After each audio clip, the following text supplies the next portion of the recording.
Good afternoon. It's a real pleasure to be part of this great event today. Yeah, and share this stage with these brilliant founders. So greetings, you all. My name is Katre Uibomäe, and Olev and I conducted a study 2 years ago. The study was about critical success factors of startups with great international ambition. We carried out 10 in-depth surveys, interviews, to do a qualitative study on the founders' and CEOs' experiences. With us, there was Kadri, Hedi, but also, for example, Martin Villig, who was in this very stage earlier this morning. Another fun fact, perhaps, is that the supervisor of our master's thesis was Andres Kuusik, who is actually the very reason we are all here today in this inspiring city of Tartu, as he is idea founder of Startup Day. Yeah, correct. And now, maybe going back to the study itself. So what we did, we aimed to understand, analyze, and prioritize the critical success factors. But Olev, tell us more what you did. Yeah, our goal was qualitatively investigate the importance of success factors introduced few years earlier by innovator and multi-entrepreneur Bill Gross in his famous speech on a TED Talk show. So we arranged these factors in importance of founders. With every factor, we opened it up more in depth, just to understand what influences that and what are their specific experiences. So the factors in accordance of importance are, first of all, team and execution, continuing business model, funding, timing, and last but not least, idea. Yes. So, and today, we have invited here today these founders, but not talk about so much about the theory of the study or clear findings of the study, but more about their last year's experiences, as we have had such a tremendous times in between, and how as a startup founder, first what you start, but how to keep up the growth, the speed, the development of the company, and how these surroundings and the environment influences that.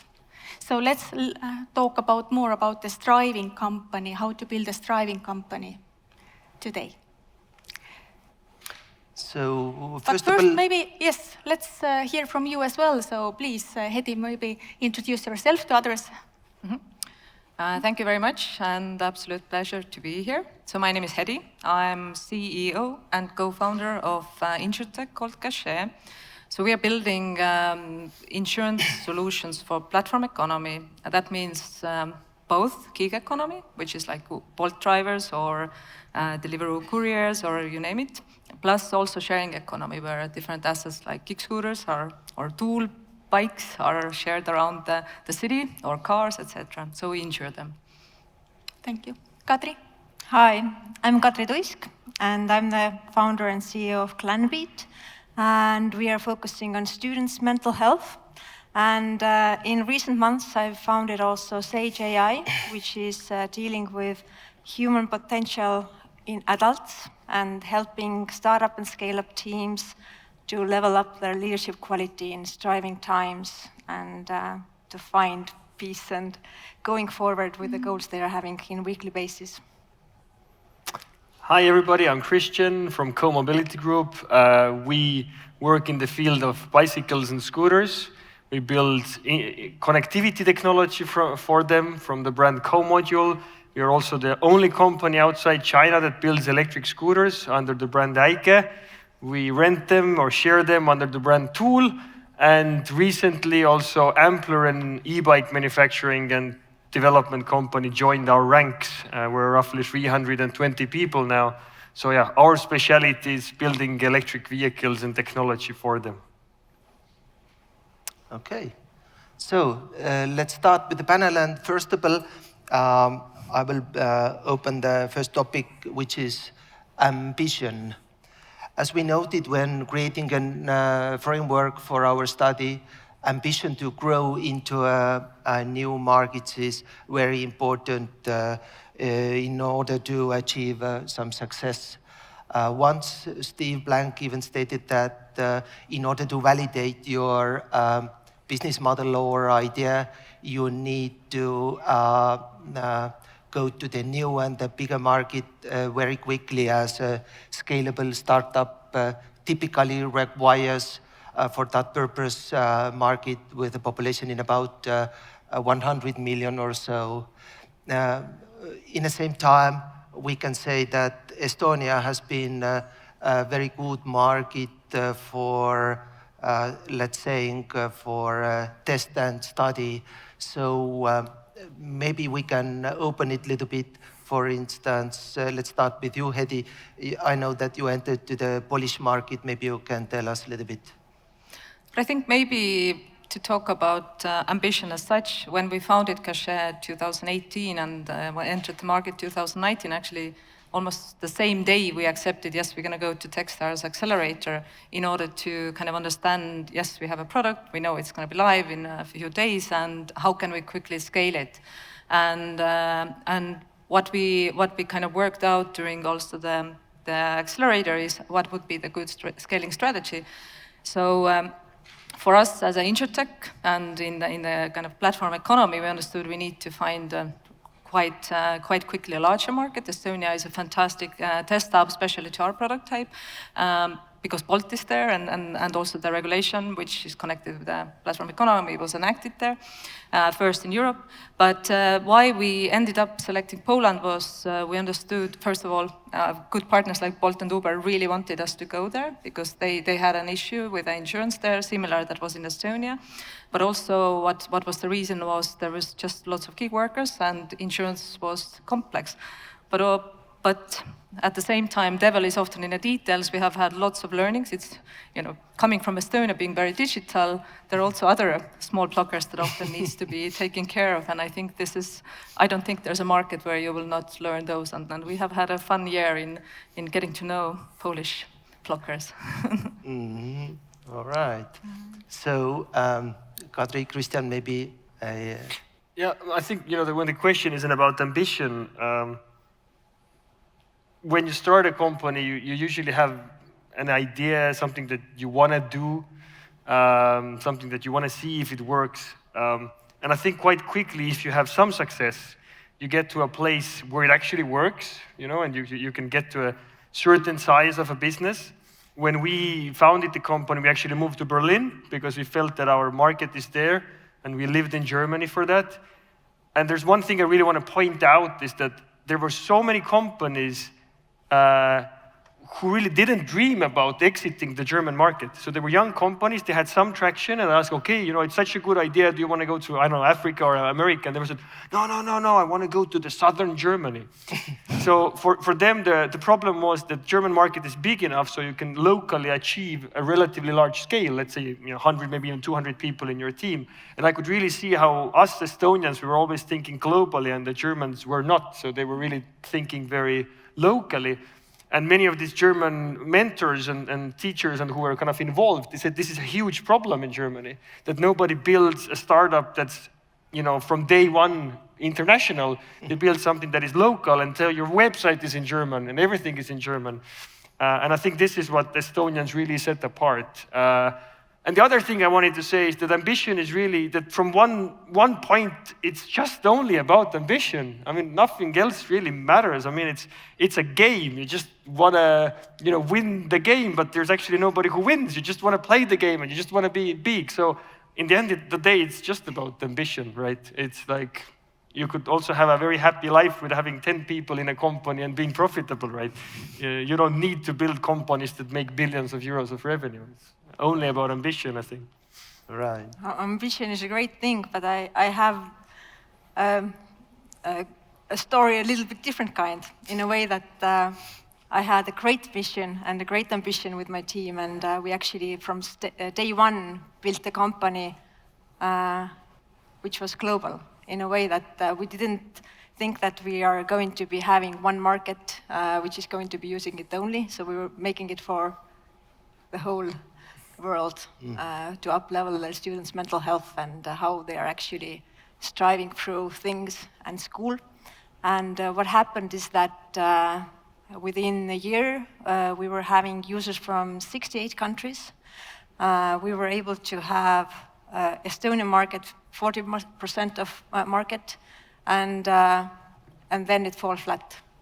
And what we understood is that if you're going into super fast scaling without knowing without doing the full cycle in one particular market, which you know super well, then all the other markets, you cannot juggle them at the same time. And now doing this learning that the education market where Clanbeat is operating is actually very slow market, meaning that in the beginning we had super big hype that we are having all those markets and very good results, but we haven't done through the full cycle of selling, having retention, and having this really good understanding and grasping what works well and what doesn't, because the learnings come in so late.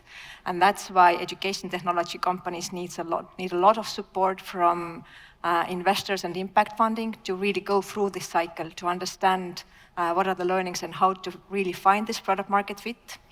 Luckily, we have had this funding and support, and we have been able to determine our first markets and now have this understanding what works, what doesn't, what are the conversion rates of each funnel, what client actually wants. We have really find the focus, but it has taken a lot of time.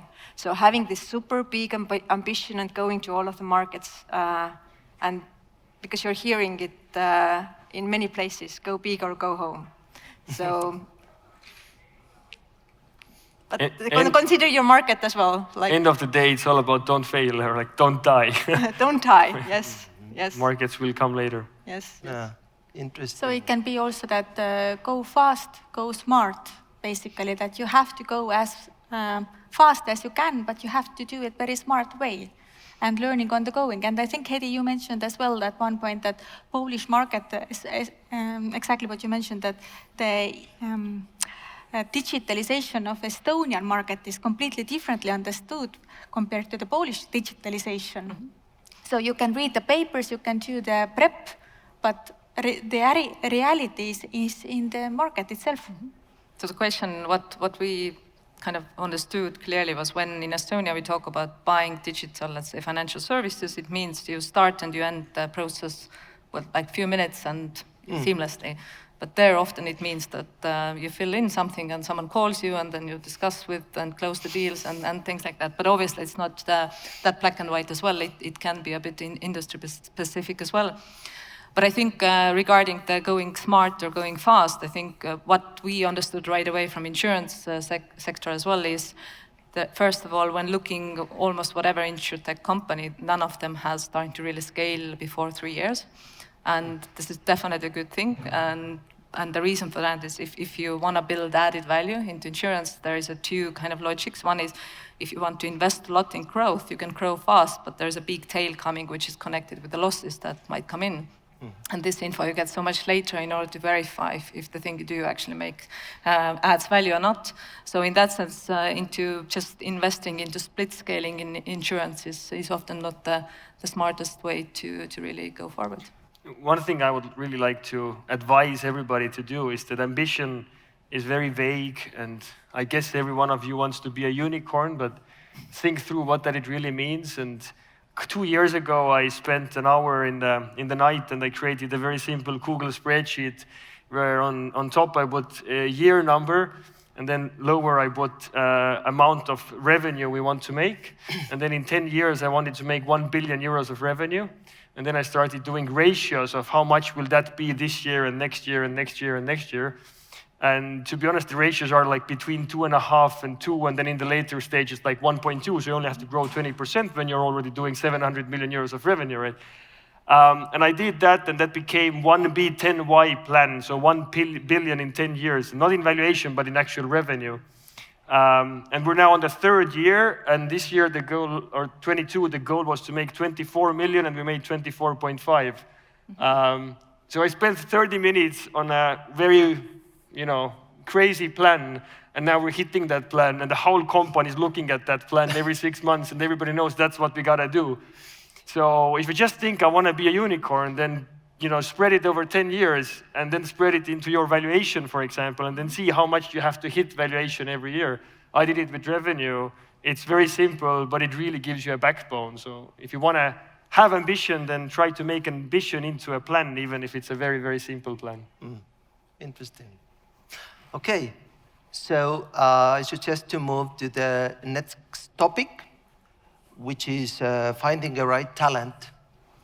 Also pretty interesting, in my opinion. Growth and ability to take these crazy and ambitious ideas, to take them up, is largely enabled by the team. Finding the right talent for your team is arguably the main goal for any company, especially for early stage startup. It is critical to achieve some growth and success, as these talents you hire in the beginning of your journey will set up a tone of the company, help to guide success, and set the bar for future employees. So maybe we can open it a little bit, if you can explain us about some your challenges, key learnings, some experience, how to find the right talent. So what is interesting with us maybe is that we never really wanted to found the company. It kind of happened. Our core team came together building electric racing cars in the university. It was a university project. So for us, the same core team had been already working in a very high stress environment together. And we had this weird experience where for us, building a startup was so much easier than building this electric car for the 3 years. Because if you're building a startup, you're actually defining your own goals. When you're building a car, you have a clear date when you have to start. So this was really our start with a very strong team. What I would emphasize most about the team is really the culture and the fit. I've never really hired anybody really only for their experience. Once I had an American CFO, it was a complete disaster. So, an experienced guy. So it's a very high stress environment. It's a lot of hard work. So it's so important that the people around you are the people that you really like and love and get along with, and that these people all support each other. And we have this credo in our team, and I really strongly believe in this, is that you have to love what you do. And we even founded the company because life is too short to do things you don't like to. So we founded the company to have a job that we love. And we want everybody else to really love what they do. And if they don't, then please let us know, and we'll try to do everything we can so that you would love what you do. And if we can't do it, then please leave. Please don't stay if you really don't like what you do. Because if you don't like what you do, you're not performing, but you're also really pulling everybody else down. Right. So for me, it's absolutely very, very important that you have the right cultural fit. And to achieve it, I think most important is that you very publicly speak out, like what kind of company you have, what are your values, and etc. Because you don't really, you can't do a value check very well at an interview. But I think if you're very public of what are your values, then only these people, or mainly these people, will attract to you, and then it happens very organically. Right. So for me, it's number one is really culture and just, being able to love these people. Because let's be honest, if you're building a startup, you will not have friends. You'll only have colleagues. So your colleagues have to be so nice that they're like your friends. Really? That's bad? Yes. And okay, I have 3 kids as well, so maybe I have a bit harder case for having 3 kids and building a company. How did you manage to have them? If you're working all the time. Maybe you can discuss that. Long lunch break. Yeah. Lonely. But for me, I have my family and I have my company and I have very little time for everything else. But I don't even feel that I need it, because really the people I'm together at work as well are super lovely. I really enjoy being together with them. Okay, Katre, maybe your thoughts. Yeah, when I was a first-time founder and I was thinking about doing a startup, then I had many ideas, and I didn't know how to choose between the ideas. And the decision point came from those people with whom I'm going to be building it with, because you can make even a mediocre idea with great people an awesome thing. And I really believe in the power of execution in a way that idea is only 3 to 5% of the overall thing, and the execution actually is the thing which matters in the end of the day, and how you are keeping it up day by day, building the business, growing, and keeping the people with whom you are working with. And I really believe that people are my biggest value, and I'm not so committed to the idea. I'm committed to the end vision of unlocking human potential, which we do have, and the people, but the ways how we are getting there, this is collective effort. And right now, when building Sage AI on the sides of Clanbeat, I've worked very closely together with 12 Estonian scale-up startups and their heads of people, and really looking into the biggest indicators of building the companies and building their people. And I had a really lovely discussion in the lunchtime today with a very smart lady, Kristina Siimar, hi, talking about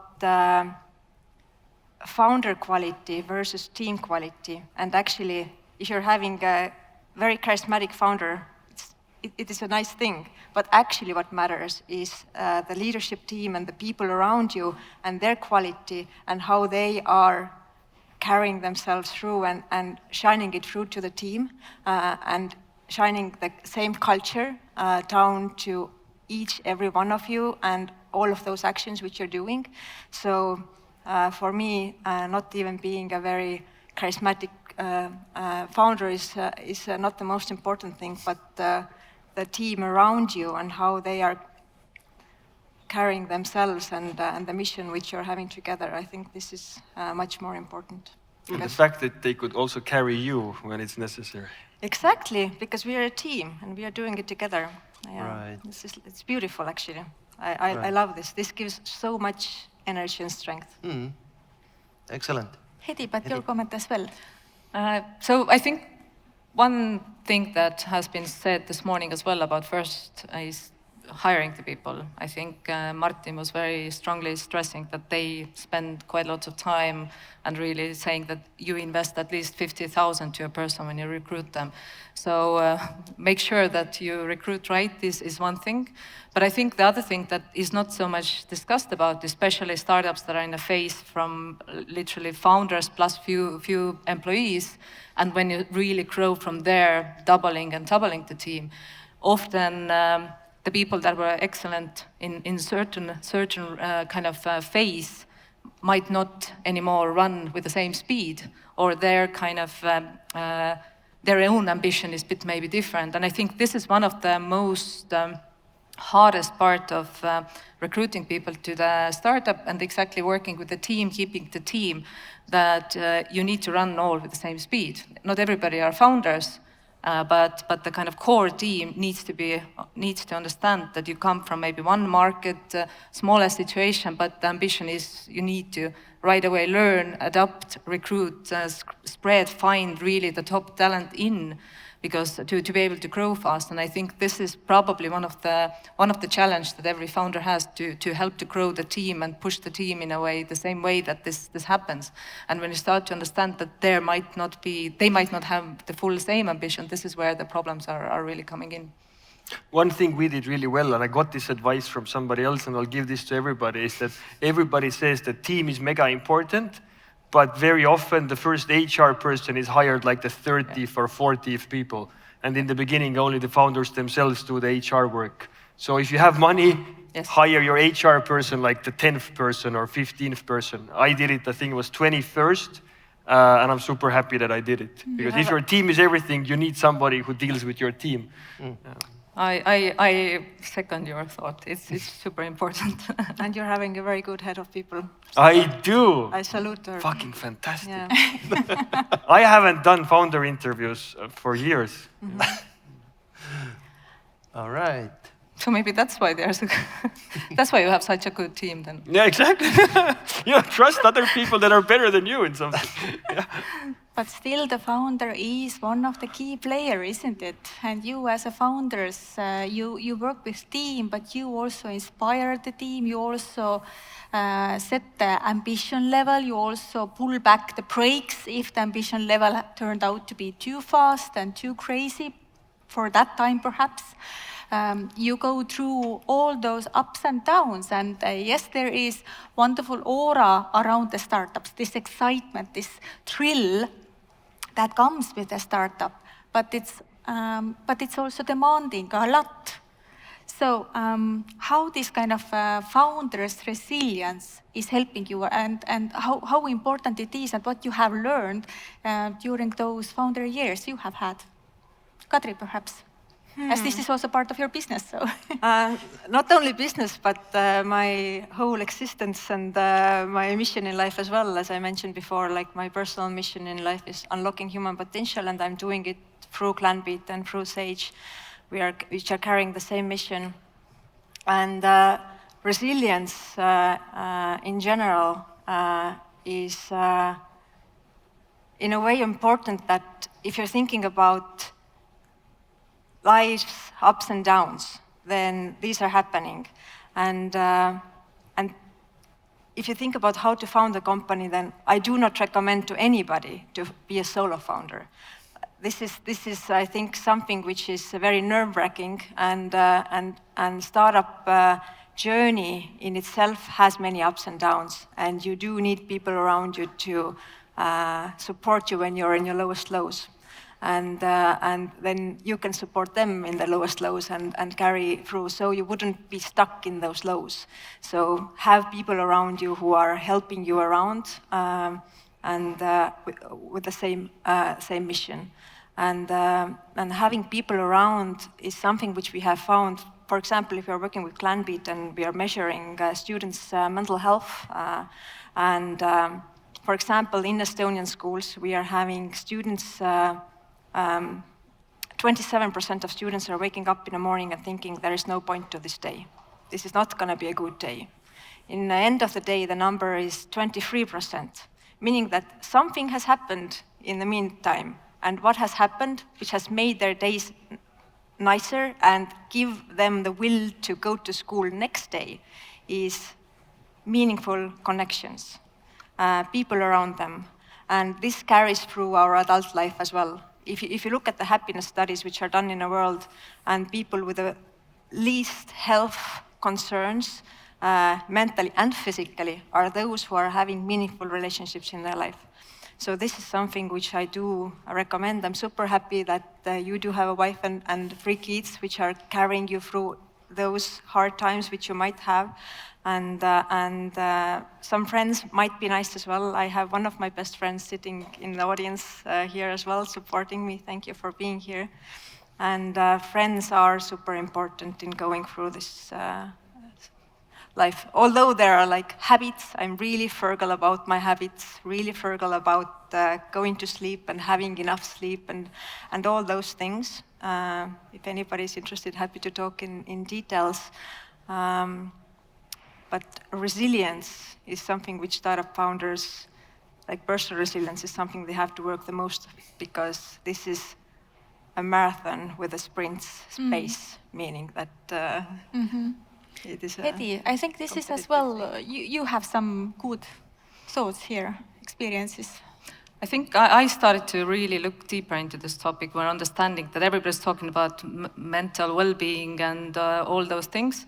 So to be honest, I think mental well-being is more having a nice feeling and feeling good. But I think as a founder, what you need to constantly invest in is actually exactly the mental resilience. So we had this discussion earlier, and I think the logic what you need to understand is, as Kadri said as well, it's definitely not a sprint, and everybody who starts gets this kind of, how to say, from media and from everybody that, 24/7 you need to work, and don't rest and don't have any friends and other things. But I think realistically, the fact is you can do that year, 2, but if you want to do it 10 years with your kind of 10 billion, 1 billion plan, then actually you need to really figure out also maybe the same Excel with your kind of resilience plan, what hours you need to spend on friends and family and yourself and things like that as well. So, and maybe the surrounding I'm in, but I don't see the push to work 24/7. I think it's the need to work smarter, have a great team, and actually figure out how you can stay on top of a game. I think this is the most important part for being a founder actually look what's happening in the society. So there is a massive crisis, different kind of energy drainers. So maybe this discussion, where I ended up in the maybe autumn, was more on looking at the team and understanding, okay, lots of people are feeling drained and tired, but the workload actually hasn't gone up. The main issues, what we understood and started to discuss also in the team is literally connected with lots of kind of stressors outside in. So how to open those one up? Some people are worried about the war. Some people are worried about pandemic, etc. So how to actually, as a team, address them and take some of those down, because that kind of takes the energy away from employees as well. So it's not only about founders, but it's actually the whole team too. And Kristjan, maybe one comment from you as well here on that matter. Maybe 2 ideas I want to share is that from personal perspective, the moment you start taking this as a game, life gets so much easier. And then I was challenged that, but you have so many people hired, and if you go bankrupt, then these people lose your job. Then the best thing I heard was that hire so good people that you can find them a new job in 2 weeks. And that gives you a very comfortable position. You're like, we can always challenge, we can always go forward, because if we go bust, I can find a job for these people in 2 weeks. And then you don't feel like responsibility anymore, because you understand that we just aim high. And the second thing is, thanks to the plan we did, or at one moment we actually thought through that we don't want to sell the company, we want to do this our whole life. And perspective helps so much as well, because there's so much pressure of continuous growth and valuation growth and all that. But if you don't think about it in like 2 years or 3 years, or if you're in a place where you don't have runway and you're actually cash flow positive, and you can look at like 30 years ahead, all of these stress elements, they become so more smaller, because you're looking at long term.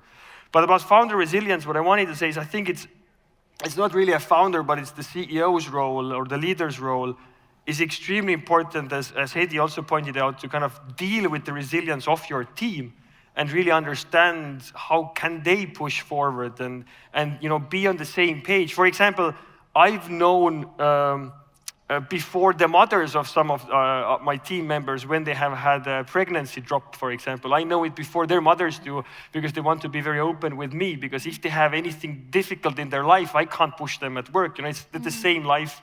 So you really have to take, this personal and business life as one. I think it's very, very important. And also communicate why we do. We had a super good year. We grew 3 times. We were profitable. And then I'm with my management team, and nobody kind of celebrates, because everybody's so anxious that we're going to run out of money, because we were running out of money. But then I asked, but this is normal. Like, if we would grow 20% a year, then we wouldn't have these problems. But do you want to grow 20% a year? And everyone's like, no, we want to grow 2 times a year. So if you grow 2 or 3 times a year, you're always going to be out of money, because you're always playing on that edge. So it's totally normal. Don't get stressed about it. And then everybody were like, yeah, you're right, Kristjan. Okay, let's go. So bringing that back, why we do what we do, and we really want to do it. It's our choice to do it. Yeah. It's not putting things back to the kind of perspective and helping others and yourself as well, maybe to kind of understand why you do it once more. Yeah. But thank you so much for the great discussion. So perhaps we have some questions from the audience. No? Okay. All is clear then. Clear. So this is how you strive a successful startup company. Learn from the best. Thank you so much, Kristjan, Kadri, and Hedi. Thank you. Thank you.